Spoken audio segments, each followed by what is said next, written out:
Amigos y amigas, bienvenidos, bienvenidas a Cuestión de Enfoques. Soy Miguel Cali Martínez, estamos en ICM. Una nueva conciencia. Una vez más con ustedes para conversar con nuestros invitados e invitadas sobre los temas que hacen portadas, que hacen titulares y que usted sigue en redes sociales, como las redes sociales de ICN, ICN.digital o en nuestros noticiarios. Temas sobre los cuales hay distintas perspectivas, distintos enfoques, distintos puntos de vista, distintas opiniones. Y a esas opiniones se suma la suya, una vez que nosotros conversamos con nuestros invitados. Hoy nos acompaña para hablar sobre economía, para hablar sobre política monetaria, para hablar sobre los desafíos del país. Vamos a hablar un poco de manera que usted entienda algunos de estos fenómenos con los cuales nosotros convivimos a diario. Y nos acompaña el buen amigo, el economista, el experto en temas económicos, Roldán Duarte, expresidente del Colegio de Economistas, exfuncionario, académico, autor. Bienvenido, Roldán. Es un placer, muchas gracias por la invitación, Miguel. Había tenido el placer de acompañarte una vez en radio, pero ahora en televisión es primera ocasión que tengo de estar contigo. Y quiero saludar a tu público, que me imagino que debes de tener ya una buena audiencia. Un saludo para todos ellos. Bueno, eso es lo que esperamos, que la gente hoy... usted sabe que la televisión es entretenimiento y... parte de ese entretenimiento es aprender, es saber cosas y comentar sobre lo que está pasando en la realidad nacional. Nuestro programa, que se transmite a las 8 de la mañana, como ahora, y a las 9 de la noche en repetición, las personas pueden conocer de boca de los protagonistas, de boca de las personas que son invitadas sobre temas. Y cuando uno habla de economía, y ya hemos tenido algunos colegas aquí en el programa, uno de los primeros retos que tenemos es decirlo, transmitirlo, comentarlo, discutirlo de tal manera que la gente lo entienda, porque las personas se asustan cuando empiezan a escuchar de números, de términos. Entonces yo digo, siempre es una buena oportunidad para refrescar conocimientos. Y en los últimos días se habla mucho de crecimiento económico, que el crecimiento económico se mantiene más o menos igual. Hay algunas personas que cuestionan cifras, que dicen que para lograr el crecimiento económico adecuado en el país necesitaríamos realmente llegar a un nivel sostenido de 6%, y la gente no entiende a qué se refieren con ese 6%, o se ha hablado de emisión de billetes, ha circulado la especie de una nueva emisión precisamente con el billete de 200 lempiras. El billete de 200 lempiras, de Berta. Con la imagen de Berta Cáceres, que acompañaría creo que es en el anverso, porque el reverso tiene las guacamayas, en el anverso donde estaba unos niños y había un edificio histórico de Gracias, pues en ese lado. Y qué implica la emisión de dinero. Hemos escuchado sobre un gran proyecto ferroviario. Estamos hablando de proyectos cuya duración 10, 15 años, se habla de 10.000 millones de dólares. 20.000 millones. 20.000 millones de dólares, gracias por la corrección. Y la gente a veces no entiende cómo es que un proyecto faraónico como este, y la palabra faraónico no la digo de manera peyorativa, al contrario, los faraones dejaron grandes monumentos. ¿Cómo se estructuran estos créditos? Porque la gente ha estado hasta viendo en las redes sociales, Roldán, cómo la gente empieza a recordar el episodio del ferrocarril interoceánico con Carlos Gutiérrez, y se empieza a hablar de lo que pasó. Hombre, los países tienen derecho a desarrollarse. Panamá podría seguir siendo esa franja infestada de mosquitos, de paludismo, con un camino en carretera, si a Fernando Lesseps y a los norteamericanos no se les hubiera ocurrido hacer esa obra monumental que ya ha demostrado que es insuficiente para los niveles de economía mundial y que con el cambio climático enfrenta nuevos retos. Entonces yo quisiera que habláramos de economía, sí, una economía que habla de realidades y que nos permite entender cómo un país como Honduras puede, aunque la gente no lo crea, aspirar a salir del subdesarrollo. La gente se sorprende cuando yo les cuento a mis alumnos que Honduras le prestaba dinero junto a Guatemala a Corea en los años 50 del siglo pasado. Hoy Corea se coloca en la fila para hacer ese tren. Claro. Miguel, los economistas tenemos un sesgo numérico bastante fuerte. Es difícil hablar con un economista y que no te meta estadísticas, que no te meta números. Voy a ir por partes. Por ejemplo, comencemos hablando un poco del crecimiento. Hace poco me publicaron, este martes pasado, un artículo en Proceso Digital que se refiere a lo que se llama el PIB potencial. En palabras sencillas, solo es la capacidad de crecimiento que, de acuerdo a ciertos modelos o técnicas, tiene el país para crecer económicamente. Es capacidad de crecimiento, ¿no? Se agarran varios años, se aplican diferentes metodologías y se obtiene una simple cifra. Entonces, el primer estudio que se realizó sobre potencial de crecimiento, llamémoslo así, o PIB potencial, o capacidad económica de crecimiento, lo realizó el Banco Central y lo publicó en el año 2014, si no recuerdo mal. Y ahí concluía de que la tendencia normal o potencial a la que podía crecer Honduras era el 3.8, ¿verdad? Uno dice, bueno, ¿y para qué tanta técnica para sacar ese 3.8? Porque el Banco Central utilizó 4 modelos diferentes para poder llegar a esa cifra, ¿verdad? Y resulta de que uno agarra simplemente el promedio de todos los últimos crecimientos reales y obtiene el 3.8. El 3.8 no necesita tanto. Para cambiar esa cifra tendríamos que tener cambios radicales en el uso de recursos, en la forma de hacer las cosas. Sí, es decir, ¿verdad?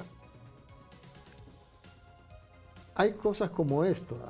El PIB potencial implica que tú estás utilizando al máximo tus recursos, capital, mano de obra, tecnología y los recursos disponibles. ¿Al máximo, Roldán? Al máximo. Ok.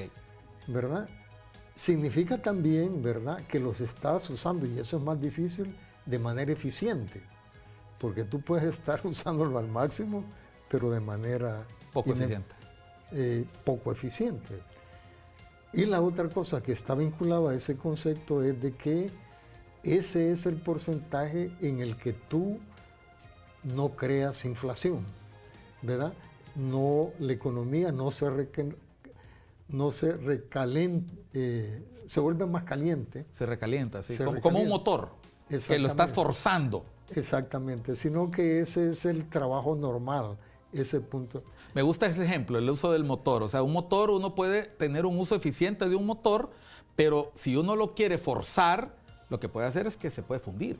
Bueno, entonces el calentamiento, el fundimiento es inflación, desbarajuste en la economía.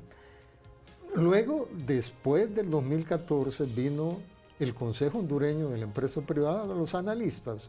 Hay un grupo de buenos profesionales ahí, jóvenes, hicieron otro estudio y a esa vez solo utilizaron 3 metodologías de cálculo diferentes y llegaron a una cifra parecida, 3.7.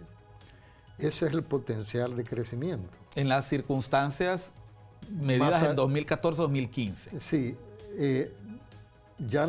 Bueno, el primero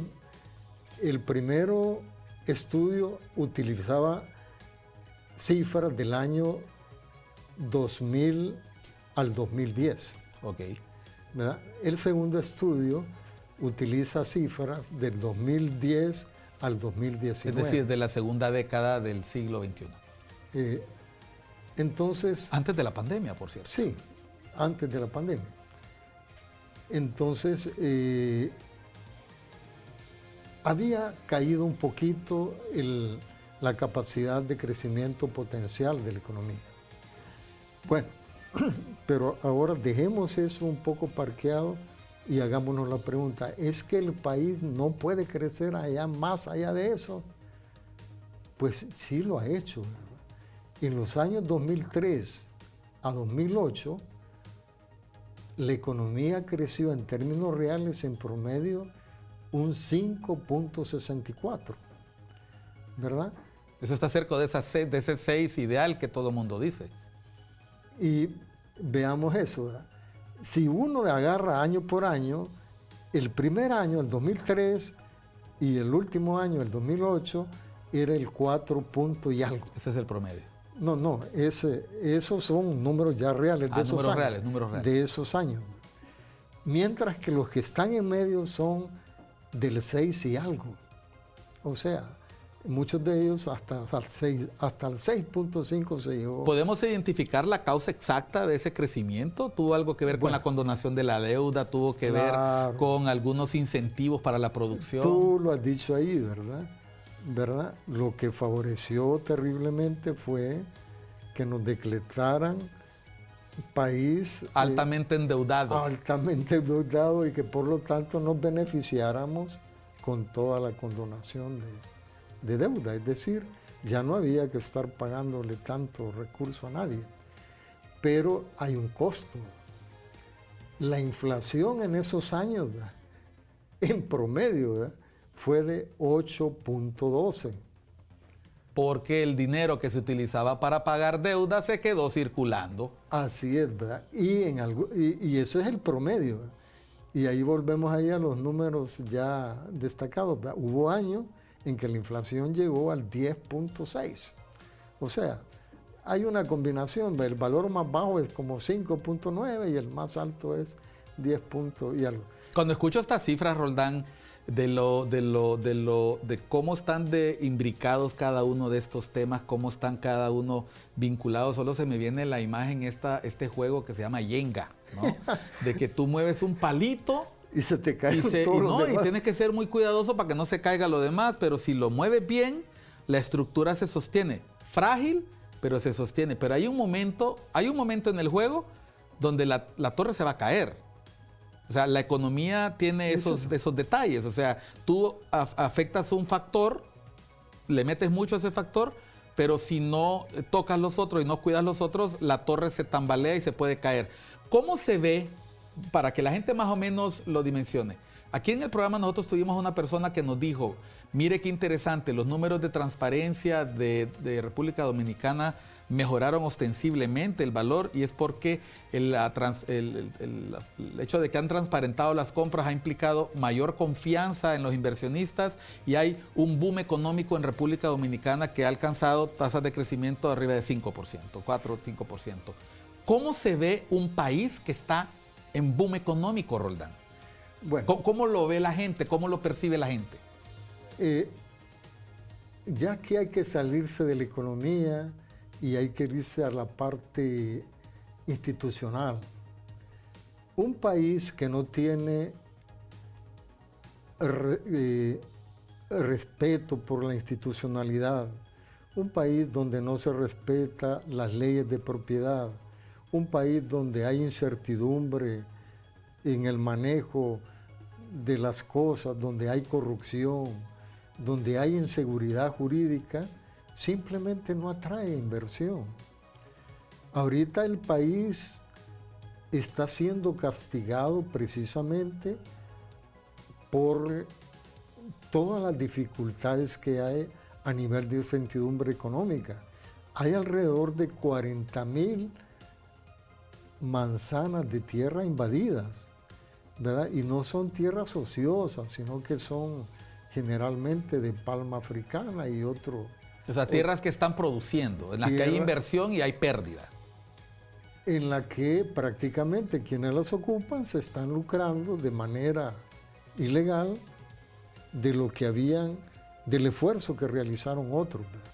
Y de ribete hasta están perjudicando a los trabajadores que antes estaban ahí, que recibían un sueldo para mantener a sus familias porque los han corrido. Entonces todo esto juega, ¿verdad? Entonces un país, para poder atraer inversión, lo primero que debe tener es seguridad jurídica, estabilidad, credibilidad institucional. Sin eso es difícil. Luego está también el problema de energía eléctrica, ¿verdad? Sin energía eléctrica barata y suficiente, es difícil atraer inversión.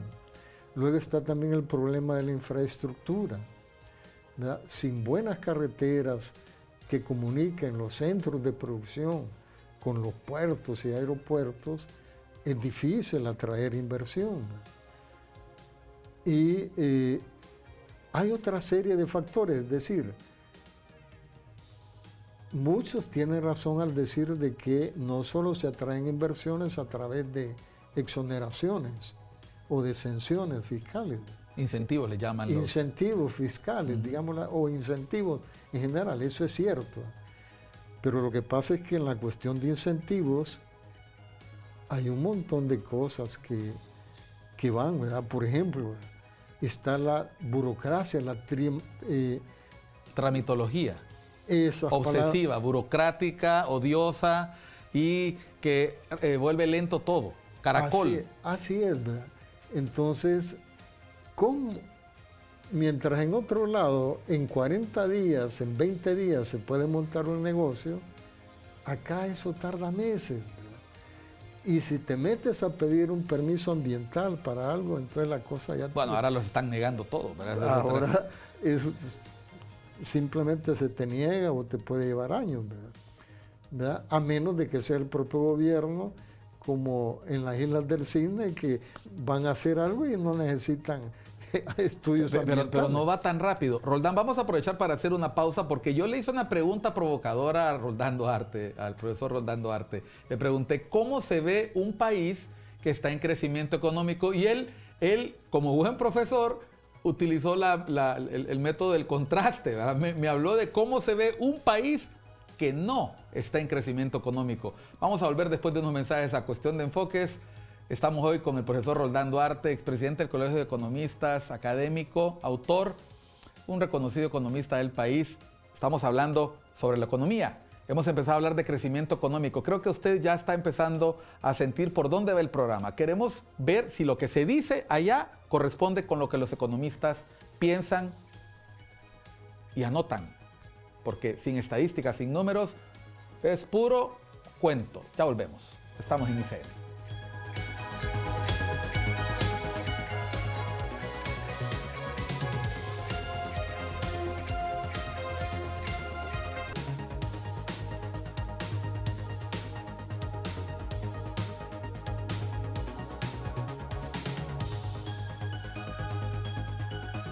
Continuamos en Cuestión de Enfoques, estamos con el profesor Roldán Duarte.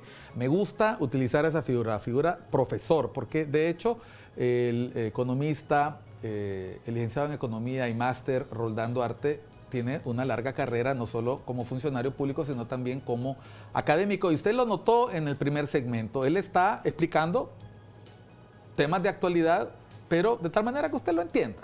Crecimiento económico.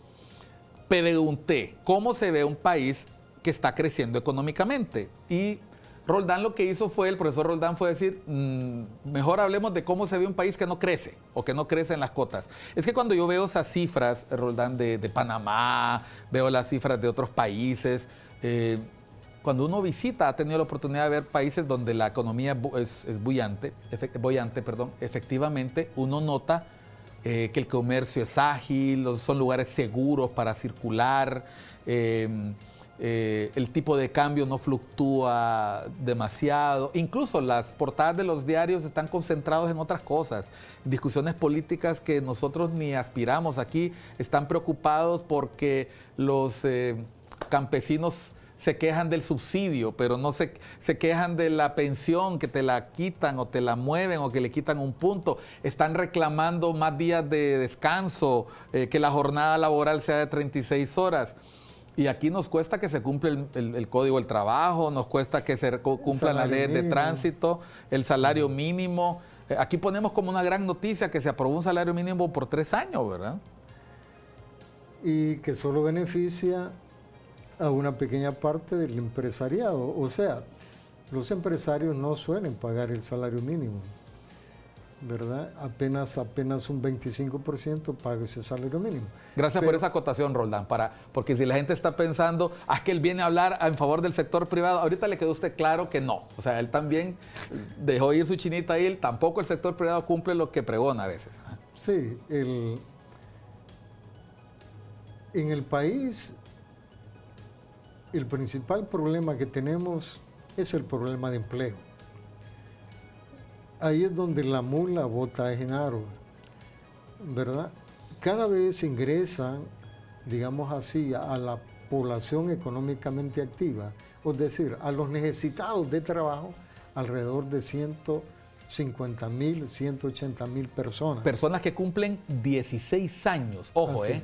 no personas que cumplen 18 o 21, Son 16 años. De 15 pasan a 16 y eso les permite entrar a lo que se llama población económicamente activa. Sin permiso de sus papás. Así es, ¿verdad? Y eso no implica de que ya tengan trabajo, ¿verdad? Simplemente están disponibles para trabajar. Pero en el país, ¿verdad? A pesar de que entra toda esa gente, 180.000 personas, apenas logran conseguir trabajo entre 30.000 y 50.000 personas. O sea, todo el resto queda sin ocupación. Yo me he topado con graduados de Unitec que tienen 2 años de haberse graduado de su carrera y no tienen trabajo, ¿verdad? Y a sus papás diciéndome, Roldán, ¿qué hago? Mi hijo se acaba de graduar, tiene una buena profesión, pero no tiene trabajo. Lo que le queda a los jóvenes ahora es emigrar, ¿verdad? Emigran porque simplemente el país no da las oportunidades necesarias para que puedan encontrar trabajo. Y de ribete nuestro gobierno, en vez de resolver ese problema, lo agrava. Lo agravó, por ejemplo, cuando anuló el trabajo por hora. Mire qué cosa más ridícula, más contradictoria. El trabajo por hora está en todas partes, ¿verdad? En España, en Estados Unidos, en México. Todo Centroamérica lo tiene, Nicaragua, Costa Rica, Guatemala. Pero los hondureños, como dicen, somos diferentes. Y aquí es un gran pecado el trabajo por hora. Voy a ser de abogado del diablo. Se derogó la ley del empleo por hora y el argumento principal era no están cumpliéndosele las prestaciones sociales a esos empleados, no cotizan al seguro social, no gozan de beneficios. Eso es cierto, ¿verdad? Muchas empresas simplemente no cumplían con todas esas obligaciones. En una sociedad normal, en una institucionalidad normal, lo que se hubiera hecho era castigar y obligar a esas empresas a que cumplieran. O generar incentivos, ¿verdad? para que la gente tenga, y así fortalecemos al seguro social y estos jóvenes, estas personas tendrían un trabajo por hora y tendrían acceso a los beneficios y prestaciones sociales de la ley. Así es, ¿verdad? Pero el caso es, ¿verdad?, de que en vez de reformar la ley o en vez de buscar mecanismos para que se cumpliera con las obligaciones que estipulaba la ley, lo más fácil fue derogarla. Y entonces se quedó un montón de gente sin la posibilidad de hacerlo. Ahora es peor, ¿verdad?, porque lo siguen contratando, pero les va peor porque ya no tienen. Es decir, la actividad laboral, el contrato se sigue dando sin cumplir salario mínimo porque la gente tiene finalmente necesidad. Cuando estábamos en la pausa conversábamos un poco sobre crecimiento económico, cómo se ve un país que no tiene crecimiento económico y mencionábamos, bueno, pero ¿qué pasa con la situación de la gente? Y me estaba explicando el profesor Roldán Duarte la figura del producto Potencial. Del potencial, pero luego del el ingreso per cápita. Ok, sí. Sí, uno agarra las cifras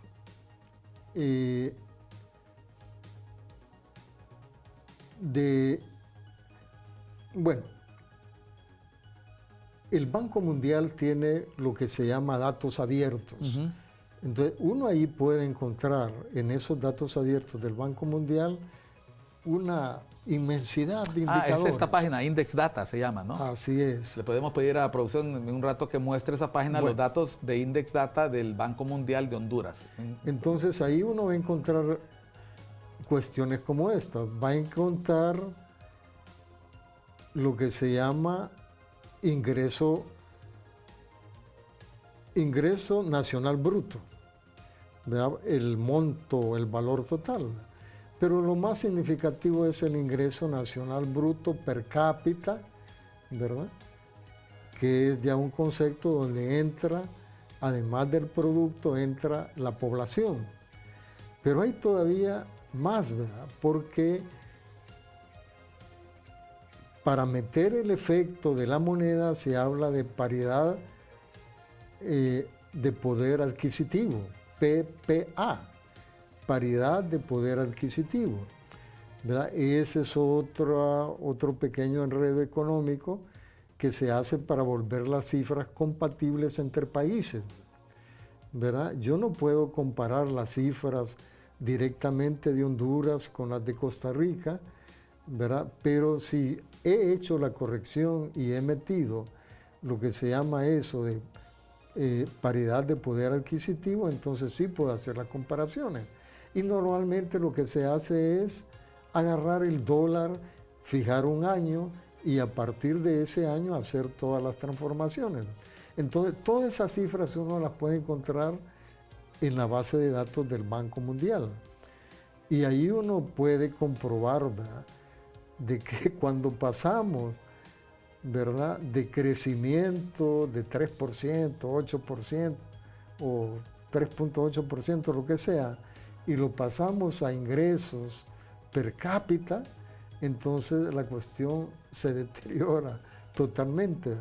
No estamos creciendo ni siquiera al 1%, ¿verdad? O sea, ya cuando, ese crecimiento de 3.6, 3.4, cuando ya se pasa al crecimiento expresado en cada una de las personas, todavía se pone más bajo. Claro, no llega ni siquiera al 1%. Comparado con otros países que tienen...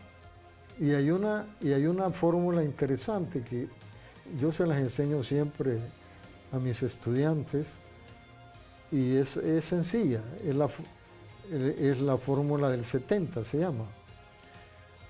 La fórmula del 70 se aplica para muchas cosas, ¿verdad? Lo único que tenés que hacer es dividir 70 entre el porcentaje, cualquier porcentaje, para saber en cuántos años, el resultado que se va a obtener, los años que se necesitan para duplicarse, ¿verdad? Un ejemplo sencillo, ¿verdad?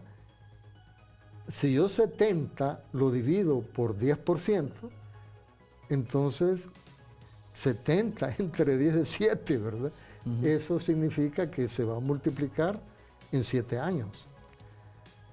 Pero cuando estamos hablando ya del 1%, 70 entre 1%, se necesitan 70 años para duplicar el ingreso per cápita. Okay, Oiga 70 bien, años para que el ingreso per cápita, que es menor a 1, llegue a 2 o a 1 punto y pico. Para que se duplique, ¿verdad? Simplemente esa es la fórmula para el doble.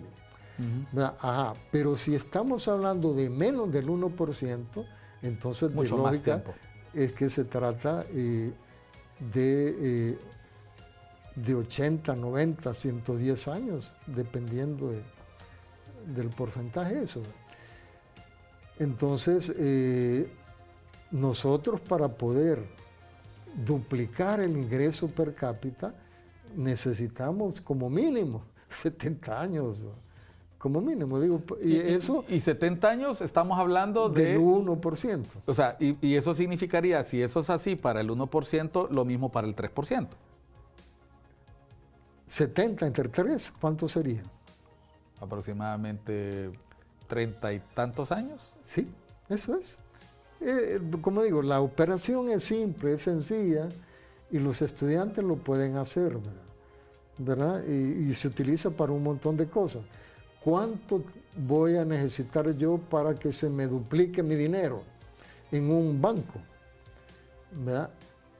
Si yo meto mi dinero al 10% en un banco, entonces simplemente en 7 años se me va a duplicar. ¿Ya? Uh-huh. Y así puede hacer un montón de juegos uno con porcentajes, porque siempre que se trate de porcentaje, no importa la variable que uno esté utilizando, ¿verdad? O sea, hay que desconfiar entonces, Roldán, de aquí tenemos la página del Banco Mundial, ¿verdad? Por ejemplo, aquí tenemos la tasa de incidencia de la pobreza, Son datos al 2011, la esperanza de vida al nacer. Dice,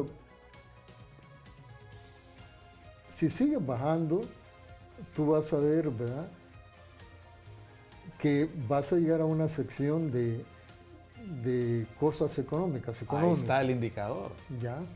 Mire, para que vea usted que usted puede consultar esta página, la página del Banco Mundial. Mire, ve, PIB a precios actuales, esa es una capacidad. PIB per cápita. Ya, PIB per cápita. ¿Verdad? Pero estamos viendo una tendencia al aumento. No sé si está en Honduras. No, está en Honduras.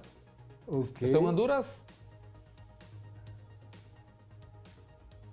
Hombre.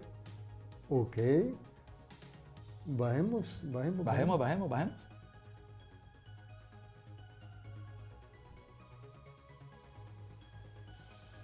Esas son las tendencias.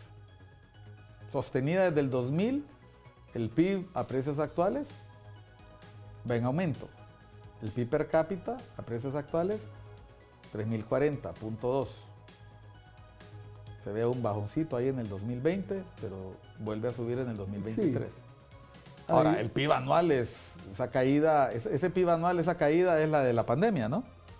El año 20. El año 20. Ese es el año 20. Fijémonos en la de desempleo y nos vamos a concentrar en estos tres que son interesantísimos. Desempleo, inflación y remesas. Ojo, que son datos que para este país, paremos ahí en desempleo, inflación y remesas. Esos son datos que para este país son como hablar de que de tener bien al delantero en la selección o tener un defensa malo, ¿verdad? Así desempleo. El desempleo es una cifra baja, ¿verdad? Corresponde al dato de junio del 2023. Esa es tasa abierta de desempleo, pero aquí no está el subempleo. Exactamente. Entonces no aparece el subempleo y el subempleo, ¿verdad? Es ¿cuánto andaba el subempleo en ese año? Como en 30%. Estamos hablando de personas que no logran el salario mínimo. Al no lograr el salario mínimo es muy probable que estén ubicados en la economía informal, ¿no? O no trabajan las horas necesarias o las horas que ellos pueden trabajar, sino que trabajan. Hay dos tipos de desocupación, Miguel, ¿verdad? Yo puedo tener su ocupación por ingreso. Eso significa de que el ingreso que gano, así trabaje un montón de horas, ¿verdad? Más de las necesarias, lo que sea, no logro obtener el ingreso necesario, ¿verdad? Pero hay también lo que se llama por tiempo de trabajo. Es decir, es que yo no logro, ¿verdad?, poder utilizar todo mi tiempo libre para trabajar y solo trabajo un determinado número de horas, ¿no? Entonces, cuando se habla de desocupación, está hablando de las dos cosas, pero ahí no aparece. Ahí solo aparece la tasa de desempleo abierto. Y ese es un concepto problemático porque le preguntan a la persona, ¿usted trabajó la semana pasada? ¿Sí o no? ¿Verdad? Fíjense bien, estamos hablando apenas de la semana pasada, pero 2 semanas antes, un mes antes, eso no entra en la estadística. Entonces eso pasa a otra variable que se llama, ¿cómo le llaman a esto? Tiene un nombre especial, ¿verdad? Pero es el empleado que está desalentado, así se llama. Empleado desalentado es aquel que ya se cansó de buscar trabajo, ¿verdad? Y que ya no aparece en las estadísticas. Pero ¿por qué esa cifra de desempleo es tan bajo? Por la gente que está emigrando, así de sencillo. O sea, en ausencia de empleo, la gente busca un empleo, el que está a la mano, y el que está a la mano es el que está yendo a la frontera, es el que está yéndose a México, yéndose a Guatemala. Entonces, el desempleo baja no porque haya más empleo, sino porque hay más migrantes. Así es. Y eso lo podemos ver, si se fijan ustedes en la estadística, volvamos a poner el cuadro, miren ustedes dos datos que son súper interesantes. El dato de inflación va en aumento y aumenta la cantidad de remesas. La cantidad de remesas que están aumentando ahí es la confirmación de lo que estamos hablando del desempleo. El desempleo baja, sí, pero las remesas aumentan. Y las remesas aumentan porque hay más gente remesando. Y eso puede explicar, uno podría decir, esta es una hipótesis plausible, ¿no? Tendríamos que ir un poco más a datos concretos, pero es totalmente congruente con el argumento que estás planteando, Roldán. Sí, las remesas han estado creciendo año tras año. Lo único que se comenzó a notar en los últimos años es que el porcentaje de crecimiento se ha hecho más lento.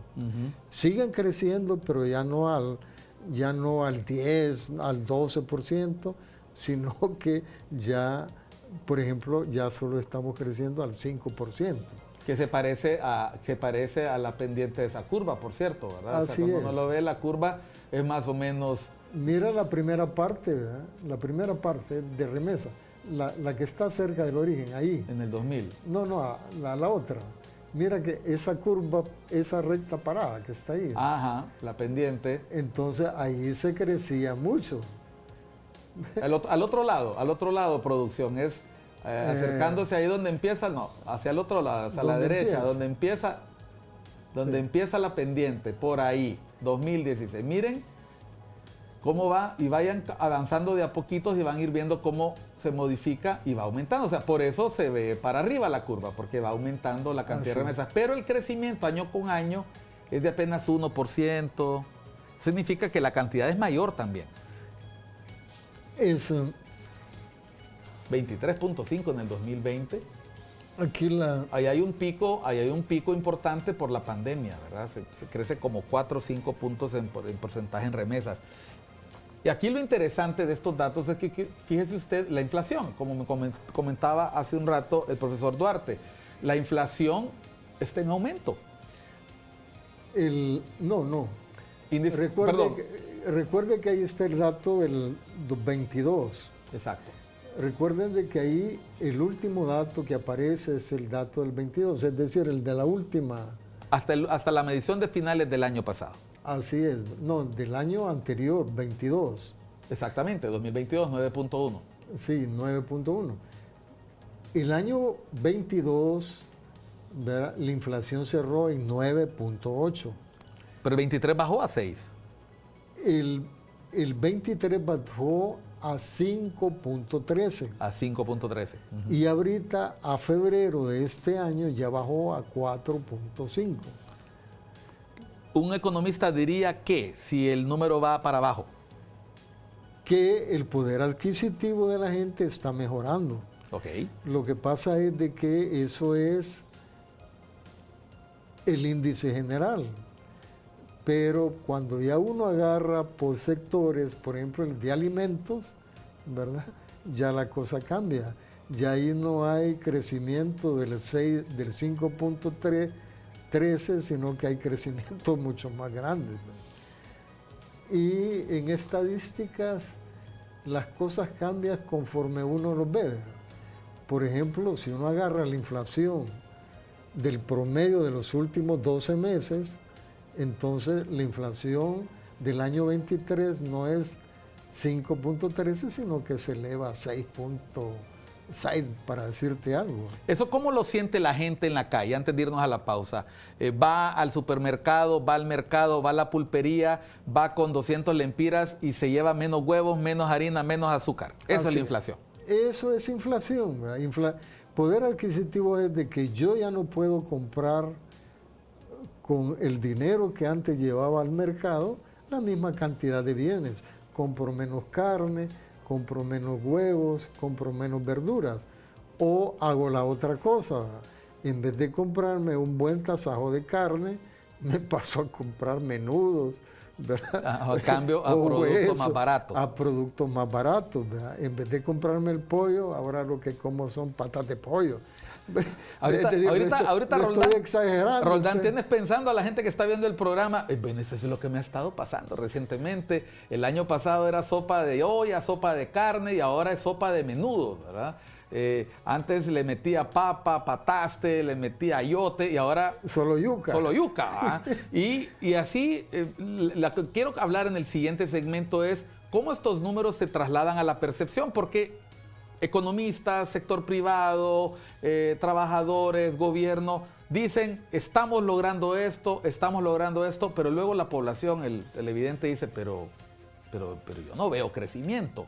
Ya el profesor Duarte nos ha contado que para que ese crecimiento se sienta tiene que pasar bastante tiempo, y para que ese ingreso aumente tiene que pasar bastante tiempo, no 2 años, no 1 año y medio. Y es aquí donde la pregunta que cabe hacernos es, ¿nos dicen la verdad los políticos cuando nos dan cifras? ¿Nos dice la verdad la oposición cuando las critica? ¿O sencillamente estamos hablando en lenguajes distintos? Algunos hablan español, otros hablan chino, y vamos a hablar de eso, de China, porque se espera mucho de China. La pregunta es, ¿qué tan cierto es lo que podemos esperar del gran gigante asiático? Volvemos después de unos mensajes con el profesor Roldán Duarte, economista, acá Cuestión de Enfoques, ICN, una nueva conciencia.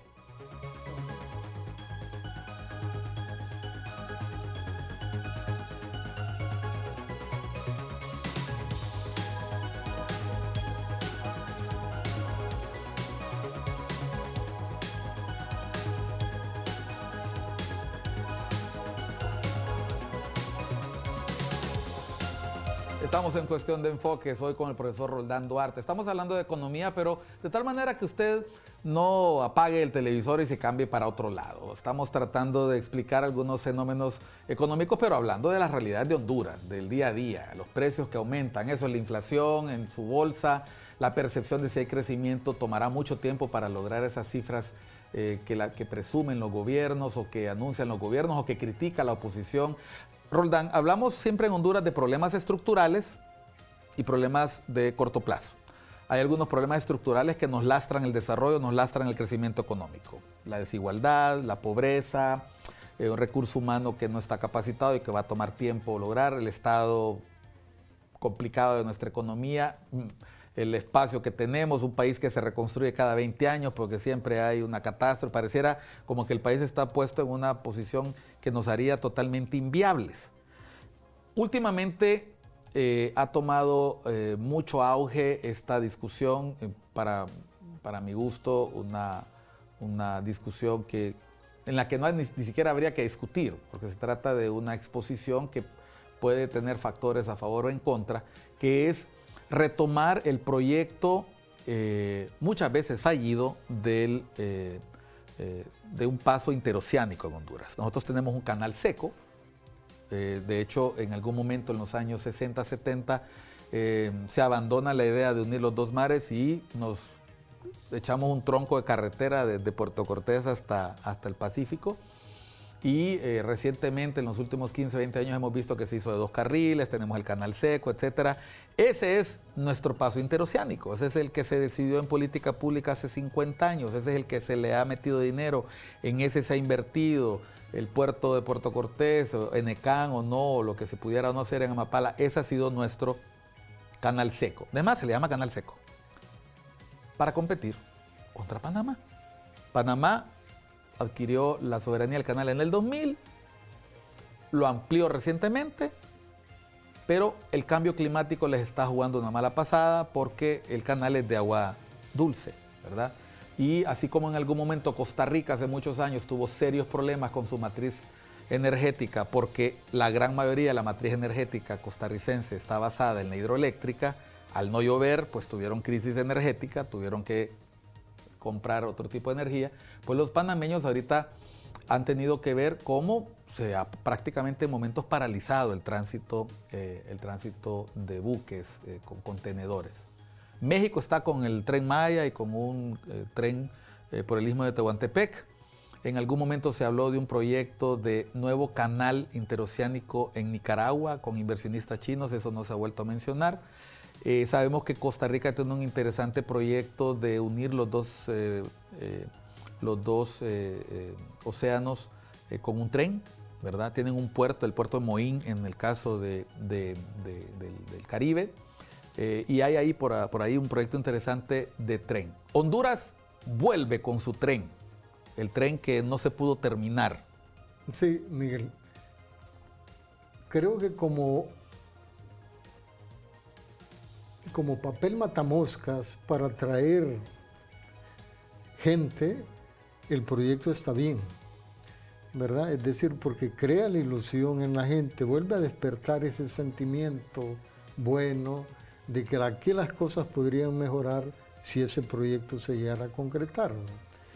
Pero para mí hay defectos en la concepción técnica, ¿verdad? Que desde ahorita ya se están comenzando a anunciar y que eso va a echar a perder todo. Por ejemplo, el gobierno insiste en que va a ser el dueño del 51% de las acciones. Ningún inversionista va a permitir eso. Ningún inversionista extranjero sería capaz de ceder, ¿verdad? Ese control accionario. Lo que Honduras tendría que hacer en todo caso sería estipular un número de años después de los cuales el tren pasaría a poder de Roldán, di la palabra. Eso se llama concesionarlo. Bueno. Una palabra que parece como mala palabra cuando se habla de concesión. Pero eso es lo que realmente es realista, ¿verdad? Se habla que como mínimo se necesitan 20.000 millones de dólares para un proyecto de esa naturaleza. Que no andan por ahí tirados tampoco. Honduras no tiene ni capacidad para endeudarse y mucho menos para financiar el 30% de eso. El 30% serían como 7.000 millones de dólares. Recordémosle a la gente el monto de nuestra deuda externa actualmente. Bueno, actualmente andamos por los entre 16.000 millones de dólares de deuda total. Eso significaría una obra que cuesta más que nuestra deuda actual. Así es. O sea, cualquier persona que está escuchando o viendo el programa sabe que eso no se hace, pero ni en la casa. Bueno, entonces ahí está el primer problema, ¿verdad? De que hace inviable el proyecto. Pero el problema más grande técnico está en que se cree que Panamá no va a hacer nada, que no va a reaccionar frente a todos los problemas que está sufriendo. Es cierto, Panamá ahorita tiene serios problemas porque el agua dulce no le está llegando y su canal está disminuyendo el agua para poder hacer todo el trabajo de traslado de barcos que antes hacía. Pero lo que se les olvida a los flamantes técnicos de acá es, ¿verdad?, de que Panamá también tiene ya un ferrocarril que comunica ambos océanos, ¿verdad? Y son apenas 80 kilómetros y por vía plana, ¿verdad? Aquí en Honduras se habla de 600 kilómetros y a lo mejor muchos de ellos atravesando montañas con túneles y todo eso, ¿verdad? Se habla de 12 horas, ¿verdad?, para atravesar esos 600 kilómetros. Pero Panamá solo necesita solo necesita construir otras 2 líneas férreas al lado de la que ya tiene, ¿verdad? Ya tenía, podría triplicar la capacidad que tiene como para transportar recargas de un nivel a otro y necesitaría apenas un par de horas, ¿verdad? Qué sé yo, 80 kilómetros a un ferrocarril a una velocidad de 80 kilómetros por hora, que es una velocidad lenta, lo haría en 1 hora. 12 horas de Honduras contra 1 hora en Panamá. Ajá, y si el tren es un tren rápido, un tren de 100, 120, 100 kilómetros por hora, entonces lo puede hacer en media hora el transporte. Honduras, para construir un proyecto de esta naturaleza, necesita como mínimo 10 años, ¿verdad? Y 10 años son suficiente tiempo para que Panamá haga en 5 años toda la inversión que necesita, ampliando sus vías férreas, ¿verdad? Luego está también los mexicanos ya tienen también un ferrocarril que atraviesa de puerto a puerto, ¿verdad? Y los mexicanos también tienen capacidad, ¿verdad? Así como tienen capacidad para hacer un Tren Maya, que es un monstruo, ¿verdad? Tienen también capacidad, son productores de petróleo y todo eso, para construir más líneas férreas de un... Bueno, y al ser productores de petróleo tienen adicionalmente la ventaja del acceso al diésel que se necesita para la locomotora.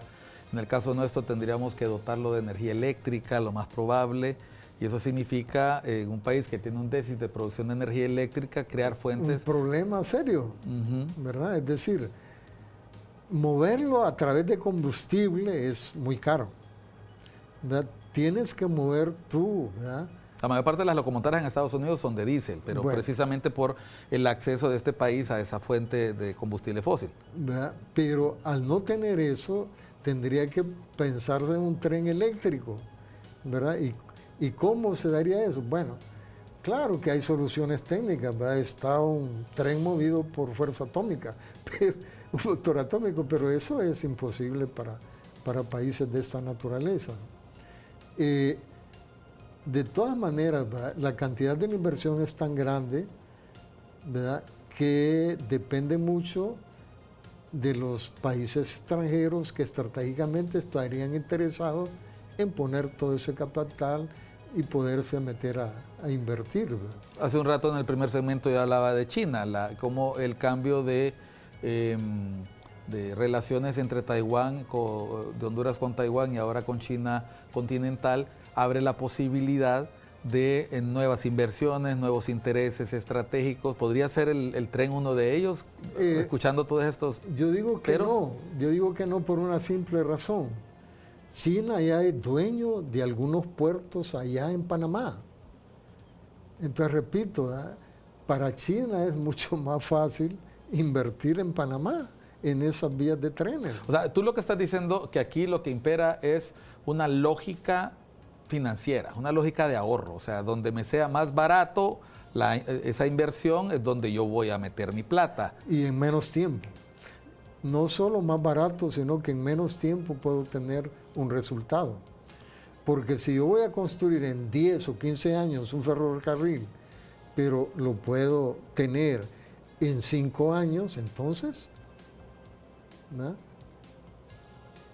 lo voy a hacer en menor tiempo. O sea, tú lo que estás diciendo es que si nosotros estamos esperando a lograr ese crecimiento exponencial que todos queremos para un país como el nuestro, esa duplicación de factores económicos que nos permitan crecer y que haya una mayor prosperidad para el país, definitivamente con el tren no es. No. Mira, Honduras lo que tenía que hacer es invertir más en sus 3 puertos que ya tiene, en el puerto Cortés, en el puerto de Trujillo y en el puerto de Amapala.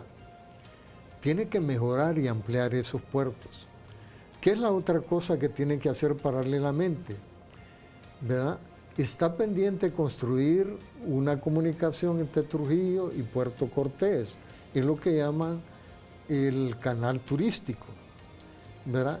Y falta también construir lo que llaman el canal agropecuario, que es el que va prácticamente desde Amapala hasta Trujillo. Entonces, todo eso ya hay pedacitos, ¿verdad?, pero hay que terminarlo.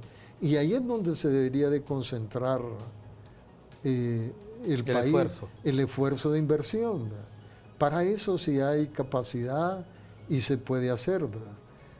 Para lo del tren interoceánico, yo no creo de que haya ni capacidad gerencial, ni capacidad financiera, y por diversas razones, ¿verdad? Para los inversionistas hay mejores opciones. Te repito, Miguel, acá son 600 kilómetros, en Panamá solo son 80. No es pequeña la diferencia, 600 contra 80. Yo voy a construir un ferrocarril para 600 kilómetros, cuando puedo construir en Panamá 2 o 3 ferrocarriles para 80 kilómetros. Bueno, Bueno, han escuchado ustedes, con Roldán hemos intentado tocar todos los temas que nos ha sido posibles en el programa. Recuerde que la idea del programa era precisamente hablar sobre temas económicos. Hemos terminado hablando sobre el ferrocarril. No es malo que soñemos con crecer, no es malo que soñemos con proyectos que nos permitan salir del subdesarrollo. El error es no tomar en cuenta todos los factores. Y en materia económica... Competencia. Temas de competencia. ¿Verdad?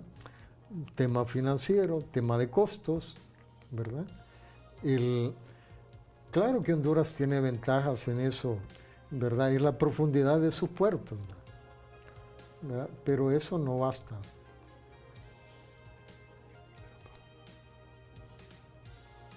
Bueno, me dicen de producción, se fue volando el tiempo, Roldán. Yo siento que hablé mucho y hablé nada casi. No, se fue volando el tiempo. La verdad es que voy a confesar algo en este momento del programa. Esto no se cuenta, los magos no cuentan sus trucos. Pero yo aquí en el oído tengo a los colegas de producción que me están diciendo cuánto falta de cada segmento.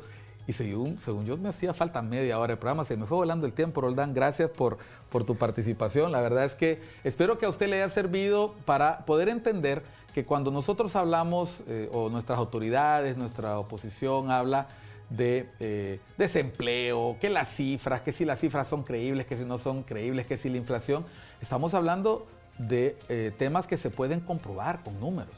Entonces, la próxima vez que usted escuche a un funcionario o a un opositor al gobierno o al sector privado o a los trabajadores o a un analista como los servidores, pídale datos, pídale números, porque al final papelitos hablan y no se trata solo de dar buenos discursos, sino saber de lo que se está hablando, como el caso del profesor Roldán Duarte. Gracias, Roldán, gracias a ustedes por su atención. Esto fue Cuestión de Enfoque, se nos fue volando el tiempo. Espero que a usted el tiempo le aproveche y si lo quiere aprovechar bien, pues siga en nuestra programación con ICN, una nueva conciencia. Tenga feliz día.